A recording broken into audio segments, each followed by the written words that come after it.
Shalom à tous, Parashat Yitro. Donc dans notre Parashat, nous allons, Bezrat Hashem, recevoir la Torah. Mais avant de recevoir la Torah, ou en réalité ça dépend selon le commentateur, après avoir reçu la Torah, il y a un personnage qui va venir rejoindre le camp. D'accord, le camp des Bnei Israël. Qui c'est ce personnage? C'est le beau-père de Moshe Rabbeinu, Yitro. Maintenant, pourquoi est-ce que Yitro va venir rejoindre le camp? Nous dit le verset, Vaishma Yitro. Il a entendu quelque chose, et c'est cette chose-là qu'il a motivé à venir, donc rejoindre Moshe Rabbeinu, et à venir à se convertir.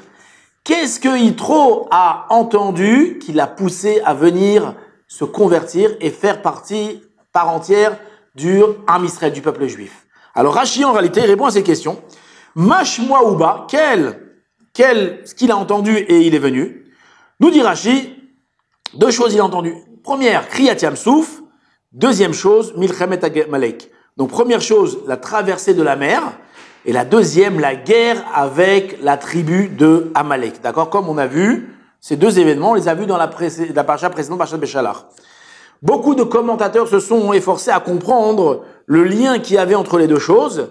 Et surtout, pour répondre, est-ce qu'il y a que Yitro qui a entendu cette chose-là? La terre entière a entendu cette chose-là. Lorsque la mer s'est ouverte, alors Chazal nous raconte que c'est pas seulement la mer Rouge, le Kriyat Yamsouf qui s'est ouvert, mais c'est toutes les mers du monde et tous les vers et tous les baignoires du monde qui se sont ouverts en nous. Donc c'est un événement que la terre entière a entendu, a vu.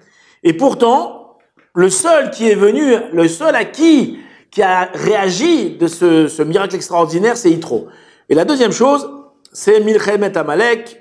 D'accord? On comprend pas très bien le lien. Pourquoi est-ce que le fait d'avoir entendu la guerre contre Amalek, ça a motivé Yitro à venir se convertir là? La première explication, c'est qu'on voit d'abord, qu'est-ce qu'il a entendu Yitro? Il a entendu Kriyat Yamsouf, Milchemet Amalek. Dans ces deux événements, on voit que le Am Israël, en réalité, n'était pas dans une bonne position. En effet, comme on a dit la semaine dernière, le Am Israël est devant, donc la mer, derrière les Égyptiens arrivent, d'accord, le désert, les montagnes, et là, ils savent pas quoi faire, ils prient Hachem. Et là-bas, comme on avait expliqué aussi, qu'à ce moment-là, la mer ne voulait pas s'ouvrir, il y avait un kitroug, il y avait une accusation sur les Bnei Israël. Et là-bas, les anges ont dit à Hachem, pourquoi est-ce que tu veux sauver les Bnei Israël? Ceux-là, ce sont des idolâtres. Et ceux-là, en montrant les Égyptiens, ce sont des idolâtres. Donc on voit que quoi? Que les Bnei Israël étaient dans une très mauvaise posture. Et qu'est-ce qu'ils ont fait les Bnei Israël? Alors ils ont fait une tchouva sincère, ils sont rentrés dans la mer. D'accord, le premier Narshon ben Amminadab est rentré dans la mer, et par cela, ils ont montré une annulation, une confiance en Dieu totale, et grâce à ça, Hachem, il a fait un miracle. Et donc, qu'est-ce qu'il a dit, Yitro? Il a dit, moi, Yitro, j'étais plutôt le Kohen Midian, c'était le prêtre idolâtre de Midian, j'ai connu toutes les idolâtries du monde, j'ai fait toutes les pires choses du monde. Est-ce qu'un homme comme moi peut faire tchouva? Alors quand il a entendu que l'Am Israël, qu'il n'avait pas de mérite, Hachem lui a fait un miracle pareil d'ouvrir la mer, il s'est dit, oh, j'ai une chance. Akadosh Baruch Hu, il est prêt à prendre l'individu tel qu'il est, aussi loin qu'il est, et s'il est sincère et il fait tchouva, alors il lui permettra de se rapprocher de lui. Donc ça, c'est la chose qui a motivé Yitro, le fait de voir que la mer s'est ouverte pour le Am Israël, bien qu'il n'était pas méritant. La deuxième chose, c'est aussi Milchemet Amalek, la même chose. Milchemet Amalek, là-bas, on nous raconte le verset que lorsqu'ils se battaient, les Bnei Israël, contre Amalek, lorsque Moshe Rabbeinu levait les mains, alors on gagnait la guerre. Quand il baissait les mains, alors on perdait la bataille. Et donc, qu'est-ce que ça signifie? Que lorsqu'ils levaient les mains, alors ils dirigeaient leur regard vers Hachem, leur émouna vers Hachem. Et à ce moment-là, quand il les exauçait. Et donc, de la même façon, il a dit, si je regarde vers Hachem, je lève mes yeux vers Hachem, alors lui aussi, il m'exaucera, il me sortira de la terrible situation dans laquelle moi, Kohen Midian, je suis, et il va accepter de me recevoir comme un juif à part entière.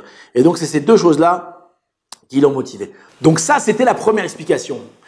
Pour la deuxième explication, d'abord, je voudrais l'illustrer avec une vraie histoire. Un jour, il y a le Rav Shlomo Zalman Auerbach, un des grands sages qui est niftar, qui est décédé il y a une vingtaine d'années, qui est rentré dans un taxi. Et taxi israélien qu'il était, il le voit, il dit, ah, Gwadava, la Rav, shalom, shalom, ah là là. Est-ce que vous voulez que je vous raconte un miracle que j'ai vu de mes yeux, un truc incroyable, je l'ai vu de mes yeux. Alors le Rav, tout poli qu'il était, il lui a dit, bien sûr, raconte-moi. Il dit, maman, comme je vous vois, le miracle, comme je vous vois, je l'ai vu, un truc incroyable. Je dis, ah, qu'est-ce que t'as vu? Il dit, pendant la guerre, d'accord, on était avec tous les amis comme ça, tous les soldats, on était en train de faire le camp. Et lorsque tout d'un coup, on était dans la forêt, il y a mon copain Chaim, il sent quelque chose dans les pieds. Et il bouge comme ça, il voit qu'est-ce qu'il y avait? Un serpent énorme. Et là, il commence à paniquer. Et tous, on voit comme ça, Chaim, un serpent à ses pieds. On lui dit, Chaim, ne bouge pas, très dangereux. Et là, le serpent, qu'est-ce qu'il fait? Il commence à tourner autour de ses pieds. Et là, Chaim, il est en train de trembler. Nous, on le voit, le pauvre Chaim, il est en train de trembler. Et là, il y a Chaim, t'inquiète pas, ne bouge pas. Si tu bouges pas, il va rien t'arriver, ne bouge pas. Et là, Chaim, il commence à trembler. Et le serpent, il commence à monter, jusqu'au point où il se met sa tête, comme ça, face à Chaim. Et là, Chaim, il sent que c'est la fin. Et qu'est-ce qu'il fait dans sa tête? Il prononce Shema Israël.